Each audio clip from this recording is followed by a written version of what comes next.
Hi everyone, welcome to my channel which is called Authentic Sharing with Arijit Bose. तो आज मैं एक काफ़ी सेंसिटिव चीज़ के बारे में बात करना चाहता हूँ। आज हम बात करेंगे how to deal with children who have witnessed a loss of a parent or separation between their parents और वो किसी एक पेरेंट के साथ बड़े हो रहे हैं। मैं इसमें पर्सनली मेरे लाइफ से शेयर करना चाहता हूँ।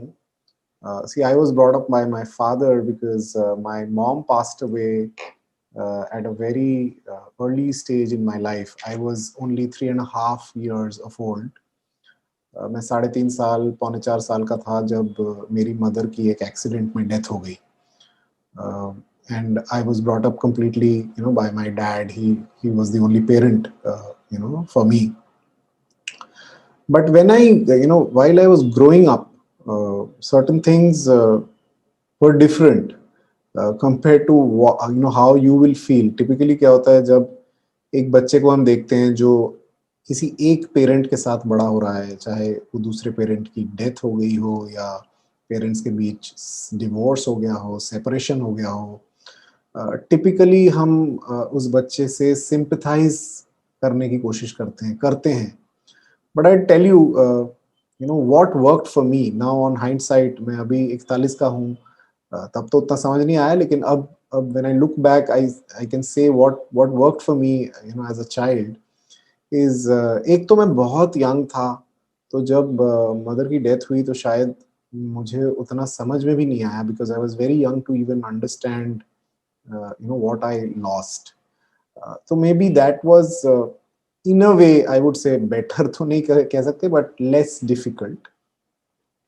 दूसरी चीज ये हुई कि जब मैं बड़ा हो रहा था, वाइल ऑब्वियसली दुख तो सबको था, मेरे पापा को सबसे ज्यादा दुख था। And we were a very close knit family from my father's side. तो पापा के साइड में जो मेरी बुआएं, ताऊ जी, चाचा जी, उनकी families, we were very close knit. And we all definitely mourned the loss. हमें दुख तो हुआ ही, बट काफी लोगों ने सपोर्ट किया पापा के भाई बहनों की फैमिली में से। और सबसे ज्यादा सपोर्ट मेरी बुआ जी ने किया, who actually practically, she is like the mother for me.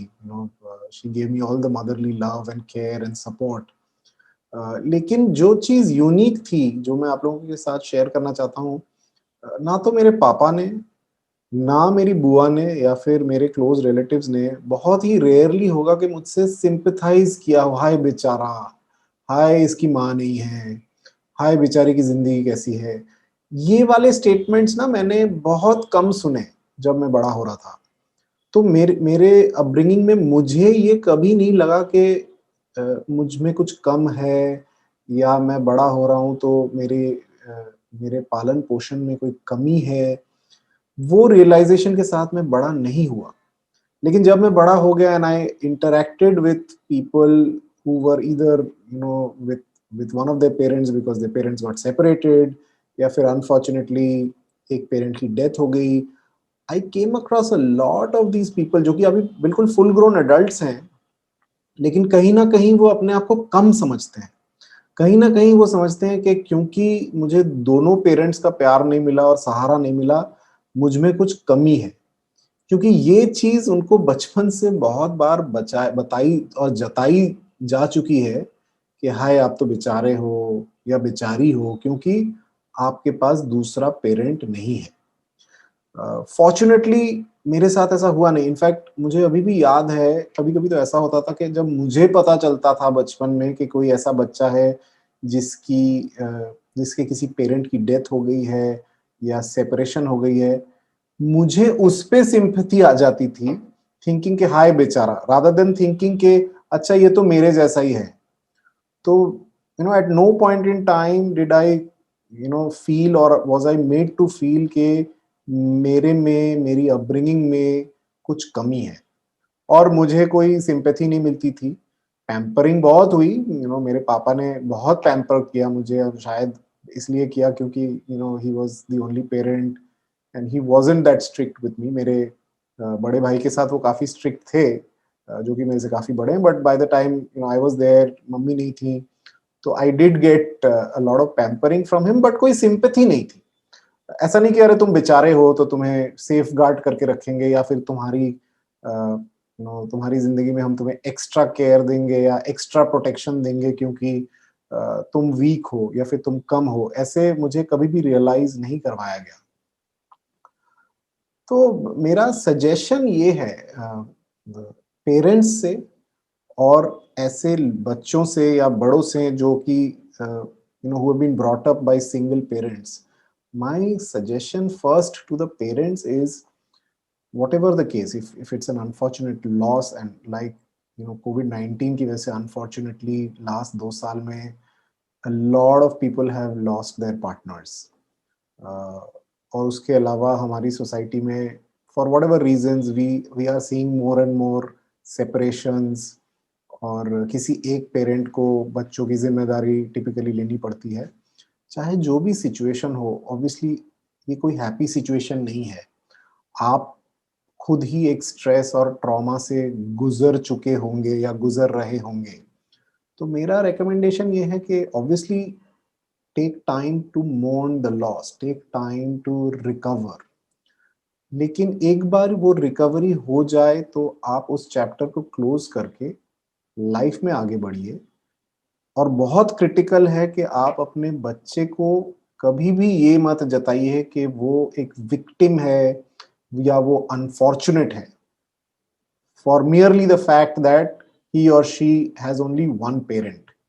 मैं आपको बता रहा हूँ, मतलब my dad gave me so much love, he doubled up for my mom and dad, and ऊपर से my extended family, I'm very fortunate that I had the love and care of my बुआ जी। तो things work out, people do come together, people will support। और आपको पता नहीं कि बच्चे की साइकी कैसे चलती है। हमें लगता है यार बच्चे को बड़ी परेशानी है। I can tell you from my experience, मेरे लिए बहुत कॉम्प्लिकेटेड नहीं था ये लॉस डील करना मेरी मम्मी का, इसलिए शायद क्योंकि मैं बहुत छोटा था। लेकिन जनरली बच्चे ना बहुत जल्दी ओवरकम कर सकते हैं चीजें और अपनी जिंदगी में आगे बढ़ सकते हैं, जो कि एज अडल्ट हम नहीं कर पाते, और हम उसी चीज को बार बार दोहराते रहते हैं। और अगर बच्चे के सामने भी यही चीज बार बार आप दोहराओगे तो फिर वो उनके जहन में भी ज्यादा घर कर जाती है। So my recommendation is move on in life for yourself, move on in life for your kids, and do not address them as victims, do not treat them as weak or incomplete, और उनको कुछ extra care protection की जरूरत नहीं है। In fact उल्टा, they should be given more exposure। और यही मेरे साथ हुआ, at a very early age I was meant to feel that मैं ही मेरे चॉइसेस के लिए जिम्मेदार हूँ, और अगर मैं गलत चॉइस लेता हूँ वो भी मेरी जिम्मेदारी है, अगर मैं सही चॉइस लेता हूँ वो भी मेरी जिम्मेदारी है। My father was an engineer and he wanted me to do engineering, but मैंने इंजीनियरिंग नहीं करी, and I have no regrets. और मेरे पापा ने मुझे पुश भी नहीं किया। आई डिड होटल मैनेजमेंट, फिर 10 साल ऑफिस करने के बाद मैंने एमबीए किया। So from a very early age I started making my own choices. कुछ फैसले ऐसे भी लिए लाइफ में जो नहीं सही रहे, लेकिन उसके लिए भी मैं किसी को ब्लेम नहीं करता। So the point I am trying to make is, अगर आप अपने बच्चों को विक्टिम की तरह या कमजोर की तरह ट्रीट नहीं करेंगे, आपका फायदा पोटेंशियली ये होगा कि आपके बच्चे आपका सपोर्ट सिस्टम बन जाएंगे बहुत जल्दी, rather than you having to support them. So don't sympathize with them beyond a point. Mourn the loss for sure. किसी के चले जाने से, कोई सेपरेट होने से आप डेफिनेटली मोर्न करेंगे।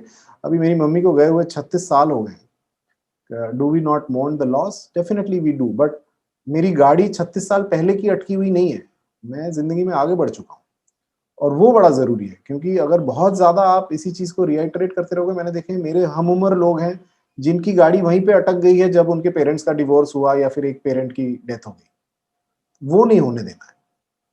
Second, my message is to such children like me, who have been brought up by a single parent, whatever the case, passing away of the other parent or separation between the other parents, चाहे दुनिया कुछ भी बोले, आपको seriously लेने की जरूरत नहीं। आप कमजोर नहीं है, आप में कोई कमी नहीं है। ना तो आपके पेरेंट्स आपकी वजह से सेपरेट हुए हैं, जो कि बचपन में when you witness your parents separating, I am told that a lot of times बच्चा समझता है कि उनकी वजह से ये सेपरेशन हुआ।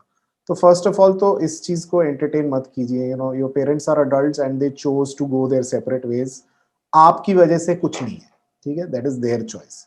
सेकेंडली, कोई आपसे सिंपथाइज करे तो उसको उस सिंपथी को अपने दिल में घर करने मत दीजिए। एंड इन अ वे ऐसे लोगों से थोड़ा डिस्टेंस बना के रखिए, या उनको बता दीजिए कि भाई मुझे आपकी सिंपथी की जरूरत नहीं है, ठीक है। हाँ, सपोर्ट, डेफिनेटली सपोर्ट तो सबको चाहिए होता है, और कोई भी किसी तरह सपोर्ट करे, you know, whatever is appropriate, definitely appreciate and acknowledge that. ऐसा नहीं कह रहे हैं कि जिंदगी में सब कुछ अकेला ही करना है और सबसे रिश्ते काट देने, ऐसा बिल्कुल नहीं है। लेकिन अननेसेसरली अपने आप को विक्टिम, इनकम्प्लीट, इनकॉम्पिटेंट, इनसफिशिएंट सोचने की जरूरत है ही नहीं, क्योंकि आप हैं नहीं वो। और अगर आप छोटे हैं, आपकी उम्र कम है, तो अभी definitely you know you should just drop all these thoughts and move on in life. अगर आप बड़े हो चुके हैं, मेरे उम्र के हैं, 35-40 साल के हैं, और कहीं ना कहीं जब भी आपको कोई स्ट्रगल होता है तो आपको लगता है हाय हाय, मेरी लाइफ में तो ऐसा हो चुका है, तो इसीलिए मैं आगे नहीं बढ़ पा रहा, या इसीलिए मेरे साथ ये हो रहा है, तो कंसिडर कि आपकी गाड़ी उसी टाइम पे अटकी हुई है जब ये इंसिडेंट हुआ था आपकी लाइफ में। उसके बाद काफी साल गुजर चुके हैं, तो प्लीज उससे बाहर निकलिए। Don't treat yourself as a victim. Okay, things happen in life, life में बहुत चीजें होती हैं, हम नहीं चाहते हैं ऐसी चीजें हों, लेकिन दैट्स लाइफ, चीजें होती रहेंगी। I tell you, my mom died at 3.5 when I was 3.5 years old। मेरे पापा की डेथ हो गई जब मैं 21 साल का था, अभी मैं 41 का हूँ। लेकिन उस 21 सालों में मैं इतना जिम्मेदार बन गया कि I could still effectively move ahead in my life. I mourned the loss of my father. Time लगा मुझे, 2-2 3-3 साल लगे, लेकिन उस टाइम तक मेरी ये कमिटमेंट बन गई थी कि लाइफ में खुश रहना है, लाइफ में प्रोडक्टिव रहना है। So I was always looking for ways to come out of that mourning, that tragedy, that sadness. And a lot of that is contributed by how my dad treated me when I was growing up. He gave me a lot of freedom. At the same time he told me कि भाई freedom के साथ जिम्मेदारी भी आती है, तो जिम्मेदारी भी लो। And I can tell you, I am not scarred. Normally क्या होता है, ऐसे लोग ना जिंदगी भर के लिए scarred हो जाते हैं, वहीं अटके रहते हैं, डिप्रेसिव हो जाते हैं, प्रोफेशनली शायद उतना नहीं कर पाते जितना कर पाएंगे, आगे जाके उनके रिलेशनशिप्स में ये सब इश्यूज शो अप करने लगते हैं।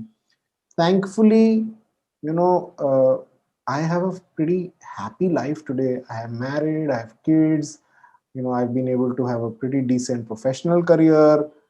For the last 8.5 years I'm doing my business. मैं ये नहीं कह रहा कि मैं बिल्कुल परफेक्ट हूँ, लेकिन मैं ये कह रहा हूँ कि मैं एक नॉर्मल स्टैंडर्ड जिंदगी जी रहा हूँ, और शायद स्टैंडर्ड से थोड़ा ऊपर ही जी रहा हूँ, जो कि नॉर्मली कोई बच्चा अगर मेरी तरह के चाइल्डहुड से गुजरता है उसके लिए अनलाइकली हो जाता है। तो this is what is on offer for parents who are going through this, and for individuals like me who are being brought up by a single parent. Do not treat yourself as a victim. आपको लोगों की सहानुभूति की जरूरत हर वक्त नहीं है, कभी कभी हो सकती है जब आप सच में एक मुश्किल दौर से गुजर रहे हैं, लेकिन you don't have to seek sympathy or accept sympathy from people all the time. That's it for today. I hope this message would be useful to our viewers. I will come back again with another video soon. Thank you so much, and bye bye.